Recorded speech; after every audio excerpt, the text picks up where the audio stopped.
Hello, my name is Piluso, and today I'm going to be sharing with you how I like to record electric guitars using an amplifier. This is my recording studio, and here we do productions, mixing, mastering, and also I do a lot of session work for clients. And specifically today, I'm setting up my amp with my microphones and pedals for one of my session gigs. And I thought it was a great opportunity to share with you everything I've learned and what works for me when I have to record electric guitars using an amplifier. So we're going to be talking about pedals, how to use 3 different microphones and how they sound, the distance from the speaker, how to align these 3 types of microphone, because we're going to be listening to a classic 57, which is a dynamic microphone, a ribbon microphone and a condenser mic.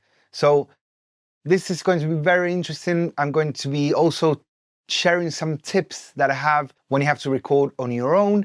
At my studio, I usually record myself. So that means I use a loop pedal to start playing what I'm going to record. And then I go to the next room, that is the control room, and I set up the levels on the console without having to have somebody playing all the time the same lick.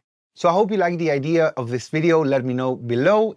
Also, let me know if you have any questions along the video, and I invite you to subscribe, which is completely free. Let's start with this video. So before we put any mics up, before we put up the amplifier, before we pick up a guitar, we have to think of what do we want to record and what the song needs. And after we have that sound in our heads, we try to reproduce it with our gear. So in this case, I want to record a clean guitar, and sometimes I wanted to get to a crunchy sound. So I think the best choice for that kind of amp is a Fender Blues Deluxe. It's a 40 watts amp with a single 12-inch speaker, and I'm a great fan of Fender for their clean tones and the crunchy tones. But if I had to record a high gain guitar, I would probably choose another amp. I would probably go with a modular, maybe the Tone Master Pro from Fender, or pick up another kind of amp from another brand for everything that is like very high gain. But for clean tones, I think this is one of the sweetest sounding amps out there on a reasonable price for an amp. And for the guitar, I chose this Telecaster that has 2 humbuckers, and I wanted that kind of chimey sound and quite rounded and thick for this song. Of course, we want to always have our amp turned on maybe half an hour at least before we start recording our guitars, so the tubes can get warm and the sound can be consistent. And we always want to have it on standby until we play, because otherwise we're just adding a floor of noise, which can be sometimes a bit annoying. So let's turn it on, and this is my sound.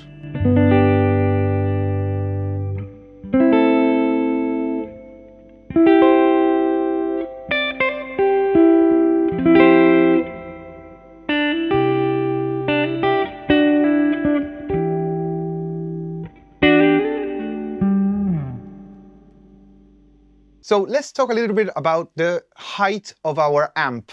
Like you can see, I have my amp on top of furniture, and that is because I usually like to have my amp at the level of my ears, because I want to pretend like I'm in the control room and I have the speakers pointing straight to me. And this is very useful because I don't know if it's ever happened to you that you are in the live room playing with your band or just recording your guitar, and when you go to the control room, suddenly it sounds completely different. Like the tone is different than what you were hearing at the live room. That sometimes happens because you have the amp on the floor. And that means that your ears are separate, like at quite some distance, and you actually listen to the whole room and not your amp straight from the speaker.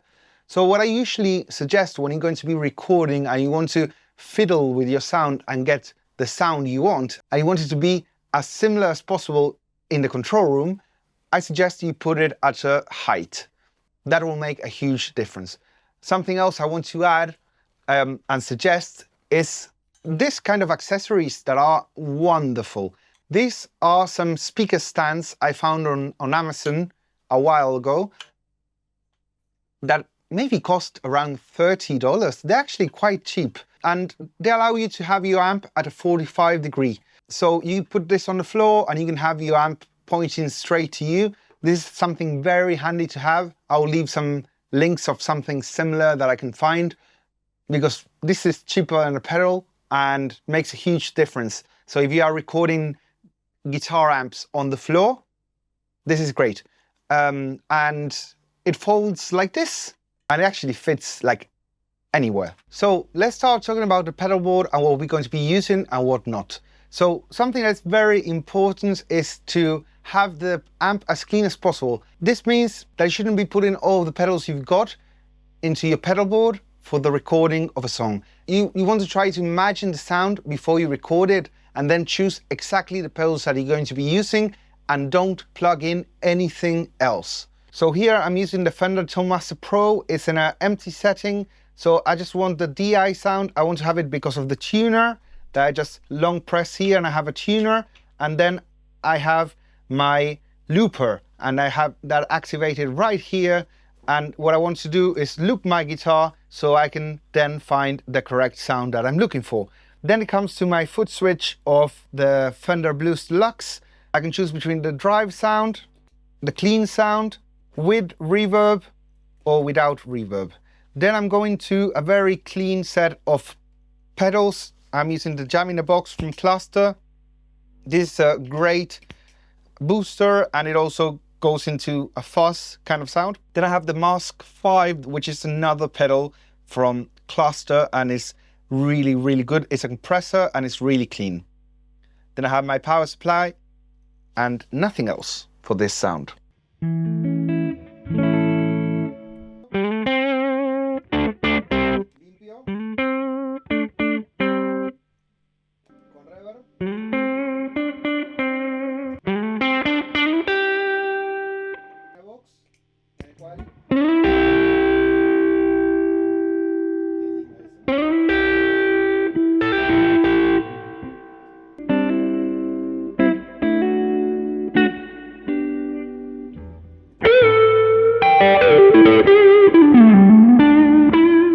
The Tone Master Pro is also acting as a DI box, which means that you want to always plug your guitar straight into a DI box so you can have a copy of the guitar as it arrived, like totally clean.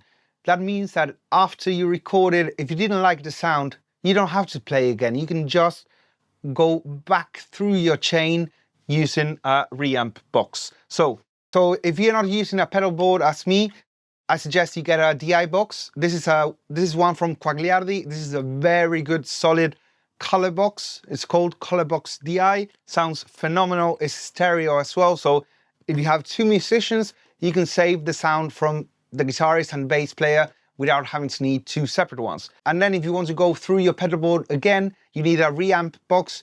Quagliardi also has a reamp box right here, or I have another one from Radial. Both extremely solid and really good. I'll leave links to everything I'm using today below. So let's loop the guitar through the Tone Master Pro, and then we can have our hands free to fiddle with our sound.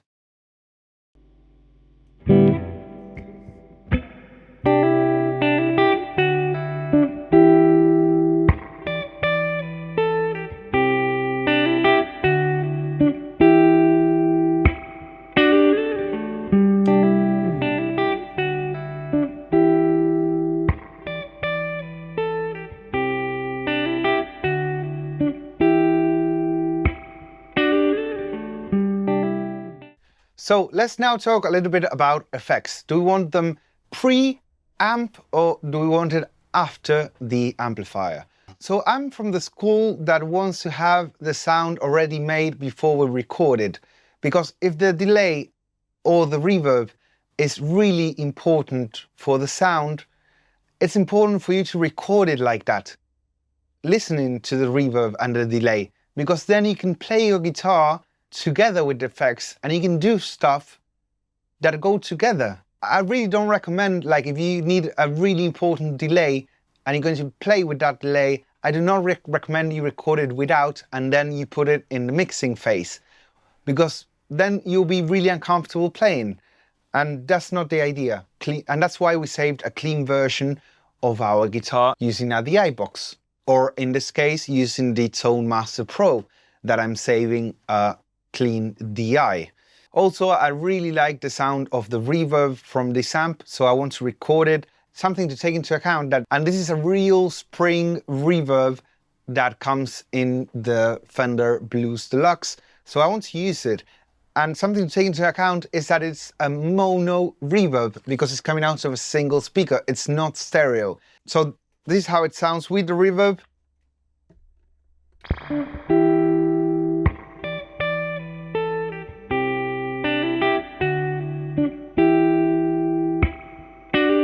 Without.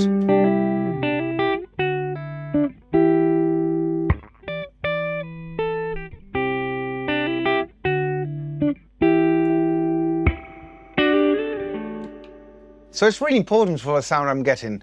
If I only wanted reverb and delay to color my sound in the mix and make it more stereo and have more depth, I would record my guitars without delay and reverb and use that in the mixing stage. So for the microphones, I chose 3 different kinds of microphones so we can listen to the differences between one and the other.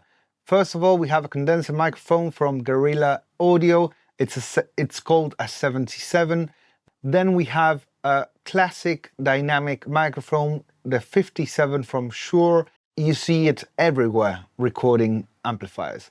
Then we have a ribbon microphone from the brand T-Bone. It's called the RB100.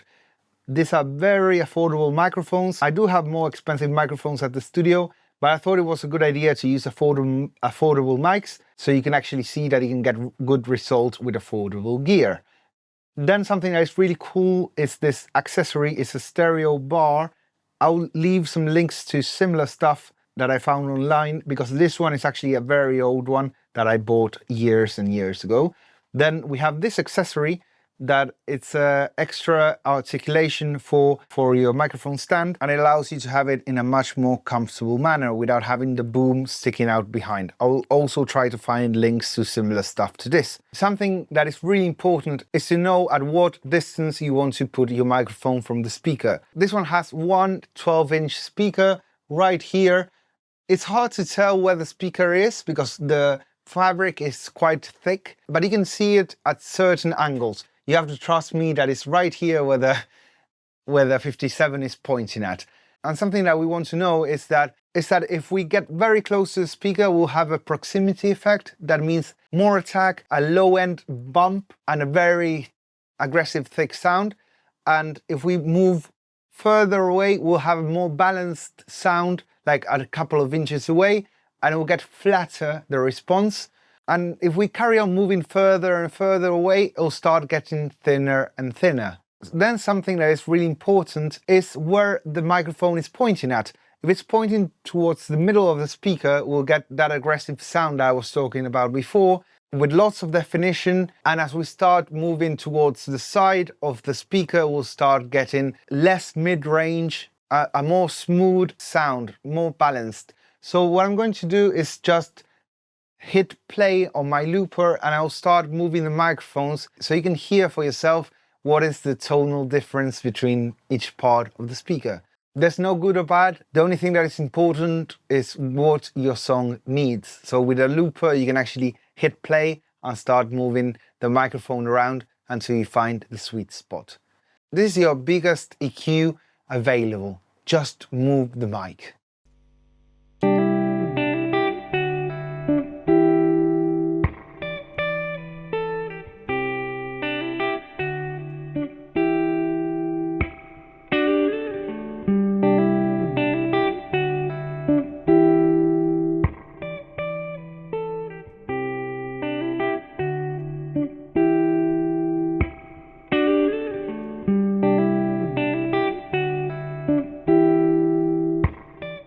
Now that we have our sound nice and ready for recording, let's go ahead and go into Pro Tools. I'm going to show you how I set up my recording. So first of all, so I let you know, the 3 microphones are coming into this vintage console that is a Tascam M320B. It's from 1980. It's a very nice sounding console. And I'm going into the first 3 channels. The first channel corresponds to the dynamic microphone, the 57 by Shure. Then on the second channel, we have the river microphone from T-Bone, the RB100. And then on the third channel, we have the condenser microphone from Gorilla Audio, and it's called the 77. So I'm just going to record a little bit of the audio and show you how I process it. So here I have my 3 different channels. Let's have a listen to how each of them sounds. So here is the dynamic.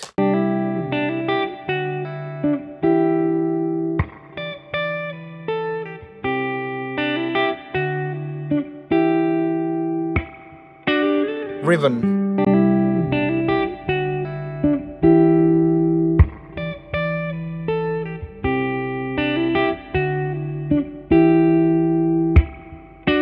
Condenser.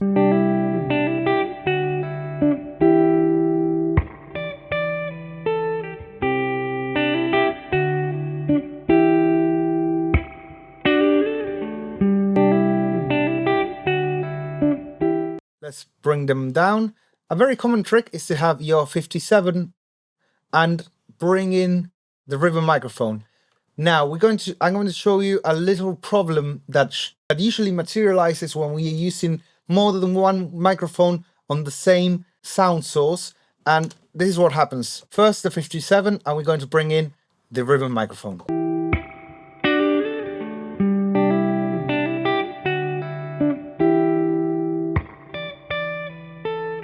It's getting thinner. Look, if I mute it, it sounds louder.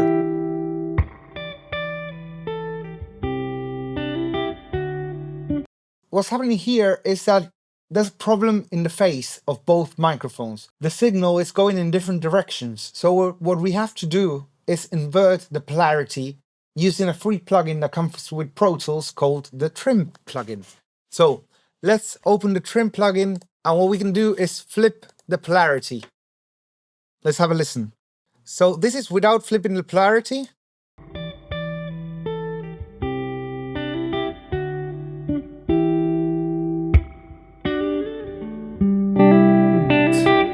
We flip the polarity there.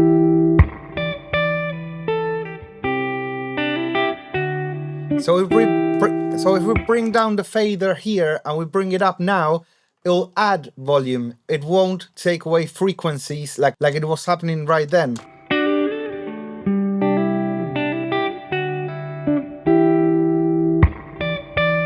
Without the ribbon. Let's bring it back in. Beautiful, beautiful sound. So now let's listen what happens when we bring up the condenser.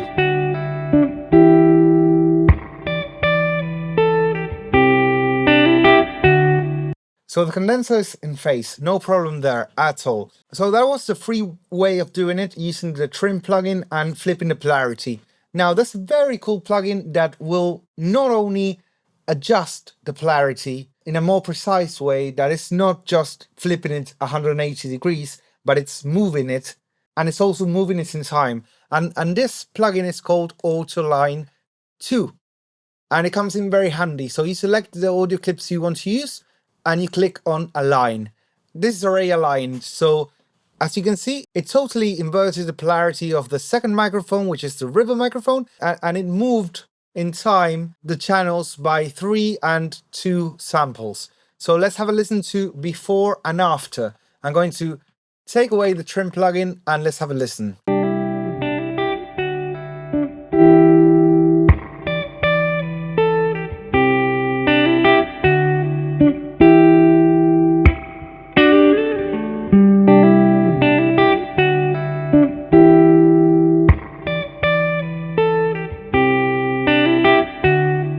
So that is much quicker. It'll just do a technical adjustment. So I really recommend that. So now we can have a listen to different combinations with the microphones. 57 on its own. 57 and a ribbon. Take out the ribbon.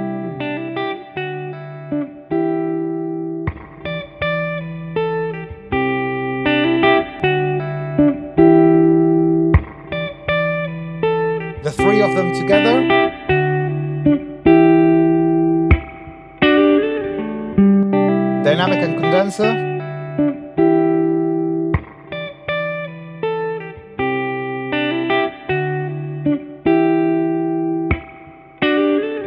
condenser and ribbon,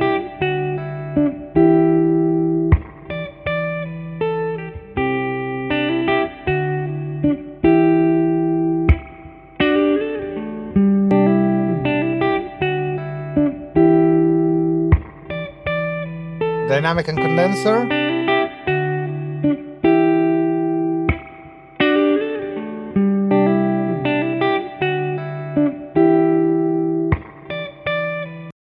let me know which one was your favorite. I don't usually use the three of them at the same time, even though they sound dope like this. It sounds really, really good.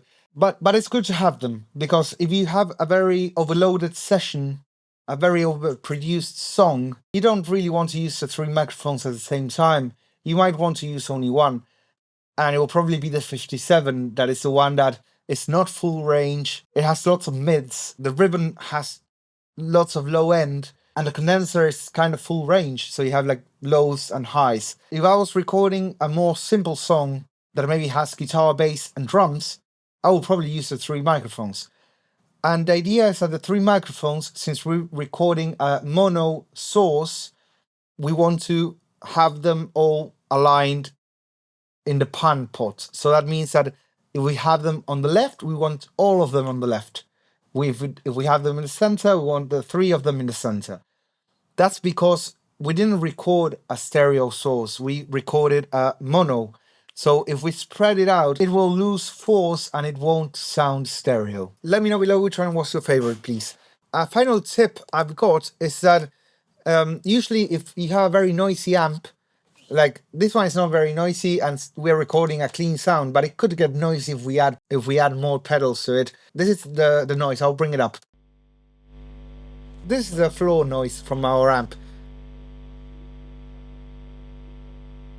And if we want to take that noise out, it's recommended that you record a couple of seconds of silence so you can get that sound. And then we open a noise reductor such as the spectral denoise from RX, and then we click on learn. And now it has read the noise profile on it, and we can select how much reduction we want to do on that single channel.